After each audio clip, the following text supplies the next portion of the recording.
సాక్షాత్తు రాజ్యసభలో బాబాసాహెబ్ భీమరావు అంబేద్కర్ను అవమానం చేశాడు. రాజ్యాంగంలో ఆయన రాస్తే ఆ రాజ్యాంగం రాసిన అధినేతనే ఇన్సల్ట్ చేయడం మీరు చూశారు. అప్పుడు రాజ్యాంగాన్ని అవమానం చేశారు. ఇప్పుడు భారతదేశ స్వాతంత్రాన్ని అవమానం చేస్తున్నాడు. ఎవరు? Mohan Bhagat, RSS chief. అంటే ఇది ఎట్లా కనిపిస్తుందంటే ఆయన ఏమంటాడంటే, ఏదైతే అయోధ్యలో శిరస్థాన్ ఆనాడు ప్రారంభించినప్పుడే నిజమైన స్వాతంత్రం వచ్చిందని అంటున్నాడు. ఎంత అవమానం అండి! అక్కడ షహీద్ భగత్ సింగ్ను కూడా అవమానం చేశాడు. ఆనాడు దేశ స్వాతంత్రం గురించి నేను ప్రాణాలను ఇస్తా కానీ స్వాతంత్రం నేను వదులుకోను అన్నటువంటి నాయకుడిని కూడా అటు అంబేద్కర్ ఇటు షహీద్ భగత్ సింగ్. అంటే ఏ విధంగా కనిపిస్తుందంటే వీళ్ళలో మార్పు రాలే. కేవలం ఏమిటి అంటే పొలిటికల్ మైలేజ్ తీసుకున్న దానికి ఇవాళ మా నాయకుడు అయినటువంటి రాహుల్ గాంధీ మాట్లాడితే దాన్ని కూడా మీరు తప్పు చేస్తారు. మళ్ళీ ఆయన వాస్తవాలు మాట్లాడితే దాన్ని వక్రీకరించడానికి రోజు టీవీలు మీ చేతులు ఉన్నది, మీడియా మీ చేతులు ఉన్నదని రోజు ఆయన ఏం తప్పు మాట్లాడిండు? రాజ్యాంగాన్ని అవమానం చేస్తారని అడిగిండు. భారతదేశ స్వాతంత్రం తెచ్చినటువంటి అమరవీరులకు అవమానం చేస్తారని అడిగిండు. తప్పే ఉన్నది. మీరేమన్నారు మొన్నటి వరకు? డాక్టర్ మన్మోహన్ సింగ్ ప్రధానమంత్రి అంటే సోనియా గాంధీ రిమోట్ కంట్రోల్ అన్నారు. ఇవాళ మీ రిమోట్ కంట్రోల్ ఎక్కడుందో మోహన్ భగత్ చేతిలో ఉన్నదా అని నేను అడుగుతున్నా. నిజంగానే చిత్తశుద్ధి ఉంటే రోజు స్టేట్మెంట్ ఇస్తున్నారు బీజేపీ ఎంపీలు. దీని మీద ఎందుకు మాట్లాడారు? మీ ప్రధానమంత్రి ఎందుకు మాట్లాడారు? జరిగింది ఏదో పార్లమెంట్లో తప్పు జరిగితే దాన్ని సరిదిద్దుకునే బదులు దాని గురించి మీరు మాట్లాడరు. ఆఖరికి స్వాతంత్రం తెచ్చి ఎంతమంది త్యాగాలు చేశారండి? ఎంతమంది జైల్లోకి పోయారండి? షహీద్ భగత్ సింగ్ ఉరి తీసుకున్నాడు స్వాతంత్రం గురించి, కానీ నేను కాంప్రమైజ్ కాదన్నాడు. అలాంటిది పోయి ఇవాళ ఏది అయోధ్యనే నిజమైన స్వాతంత్రం వచ్చిందని చెప్పడం అది ఎంతవరకు న్యాయం అనేది నేను అడుగుతున్నా.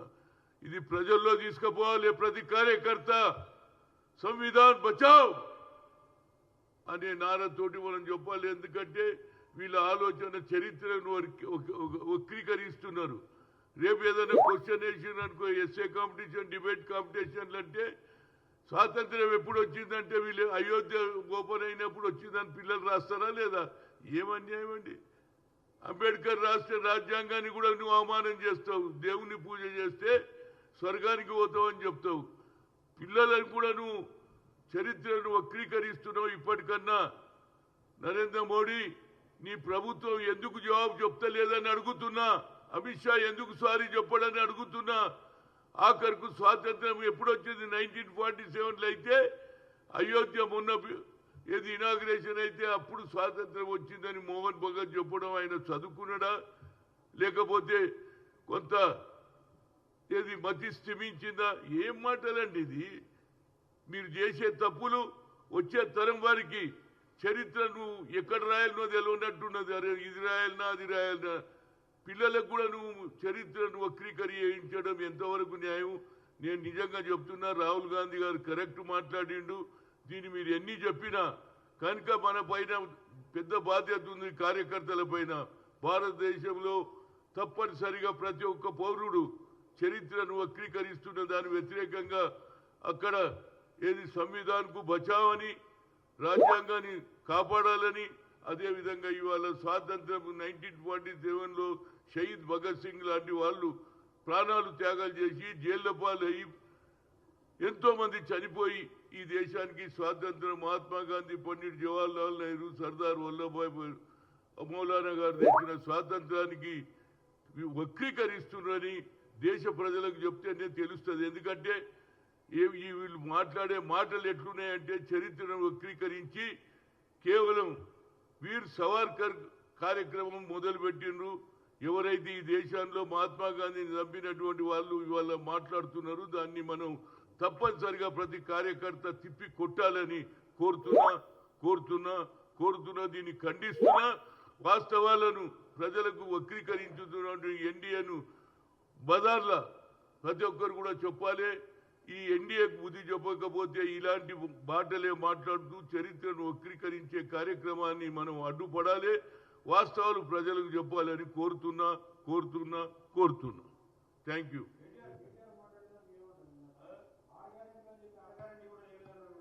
ఏమి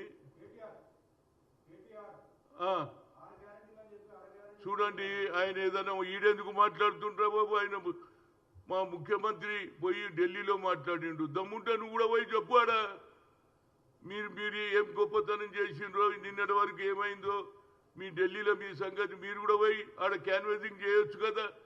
ఆయన ఎస్ మేము గ్యారంటీలు చేస్తున్నాం, మీరు కూడా ఇచ్చిన హామీలు నిలబెట్టుకోవాలి, మీరు కూడా దమ్ముంటే పోయి ఈడ మాట్లాడితే ఏం లాభమే నాకు అర్థం కాదు. నేను కూడా మొన్న పోయొచ్చిన, మళ్ళీ పోతున్నా 27 నుంచి అక్కడ ఏది మా కార్యకర్తలు పరిచయం, గతంలో నేను ఇన్ఛార్జ్ ఉండి తప్పనిసరిగా పోతున్నాం, అక్కడ పోయి మాట్లాడాలి. ఏడ దొక్కితే ఎంతసేపటికి రేవంత్ రెడ్డి మీద కాన్సన్ట్రేట్ కాదురా బాబు, అక్కడ ఎలక్షన్స్ జరుగుతున్నది, అక్కడ ప్రజలకు 4 మాటలు చెప్తే ఓట్లు వస్తాయా పోతాయా తెలియదు, కానీ ఈడ మాట్లాడితే లాభమైంది. ముఖ్యమంత్రి చెప్పిండు నేను చేస్తున్నాను, మీ దమ్మేముందో మీరు కూడా పోయి ఆడ పోయి మాట్లాడమని ఎవరిని కేటీఆర్ను కోరుతున్నా. ఏమి చూడండి, ఇప్పుడు మేము కూడా మొన్నటిదానిక ధర్నాలు చేసి కాంగ్రెస్ ఇక ఆయన ధర్నా చేసుకొని ఏం చేస్తే మేము వద్దంటామా, ధర్నా చేస్తే ఎవడన్నా వద్దంటారా పోయి ఏది ఎవడన్నా కొట్టుకోము కట్టెలతో కొడితే మేము ఆబ్జెక్షన్, కానీ మా శాంతియుతంగా ధర్నా చేస్తే చేసుకోవాలి, మంచిగా పొద్దున్న సాయంత్రం హెల్త్ కూడా బాగుంటుంది అనేది నా ఉద్దేశం. Thank you.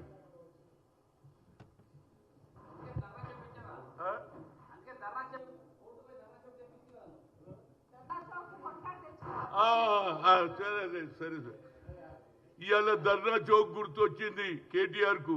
నిన్నటి వరకు మీరు ప్రభుత్వంలో రాగానే ఏది ఇందిరా పార్క్ ధర్నా చౌకును మీరు ఆపేసిండ్రు, అక్కడ ప్రజలతో అప్లికేషన్ పెట్టి ఇక్కడ లొల్లి అవుతుంది, మైకులు పెడుతుండ్రు వద్దని మీరే ఆపిండ్రు. కానీ ఆ ధర్నా చౌకును తెచ్చిన ఘనత మాదే. కాంగ్రెస్ కార్యకర్తగా కొట్లాడినా తెచ్చినా మళ్ళీ అదే ధర్నాలో కూర్చునే అవకాశం మీకు కల్పించిన. ఇప్పుడన్నా ధర్నా చౌక్ గుర్తొచ్చింది, మొన్నటి వరకు మీకు గుర్తు రాలే పవర్లు ఉన్నప్పుడు.